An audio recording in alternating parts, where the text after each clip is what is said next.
आडगावमध्ये भाजपचा शक्ती प्रदर्शनाने प्रचाराचा नारळ, कराळे आणि दाभाडे यांच्यासाठी मतदारांचा उत्स्फूर्त प्रतिसाद।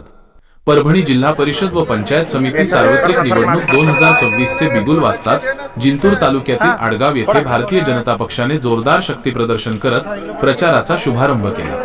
राज्याच्या राज्यमंत्री तथा परभणीच्या पालकमंत्रीना मेघनाताई बोर्डीकर साकोरे आणि ज्येष्ठ नेते माजी आमदार रामप्रसादजी बोर्डीकर यांच्या नेतृत्वाखाली ही भव्य प्रचार फेरी काढण्यात आली होती। ग्रामदेवतेच्या आशीर्वादाने मोहिमेची सुरुवात। प्रचार फेरीची सुरुवात मौजे आडगाव येथील ग्रामदेवतेचे दर्शन घेऊन करण्यात आली। विजयाचा संकल्प करत मान्यवरांच्या हस्ते प्रचाराचा नारळ फोडण्यात आला। यावेळी गावातील वातावरण भाजपमय झाले होते। मैदानात उतरलेले अधिकृत उमेदवार डॉक्टर देवरावजी कराळे, आडगाव जिल्हा परिषद गट, अश्विनी बाळू दाभाडे, आडगाव पंचायत समिती गण, उत्साही जनसमुदाय आणि कार्यकर्त्यांची फौज।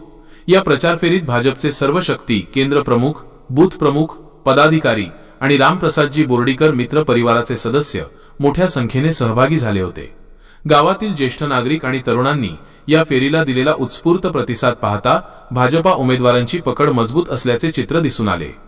विकासाच्या मुद्द्यावर आणि बोर्डीकर परिवाराच्या मार्गदर्शनाखाली आम्ही जनसामान्यांपर्यंत पोहोचत आहोत। आडगाव गटाचा सर्वांगीण विकास हेच आमचे ध्येय आहे।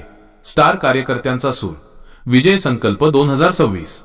जिंतूरच्या विकासासाठी कमळाच्या चिन्हासाठी आडगाव जिल्हा परिषद गटाचे लोकप्रिय उमेदवार डॉक्टर देवरावजी कराळे आणि पंचायत समिती गणाच्या उमेदवार सौ. अश्विनी बाळू दाभाडे यांच्या प्रचारार्थ आज आडगाव येथे भव्य रॅली संपन्न।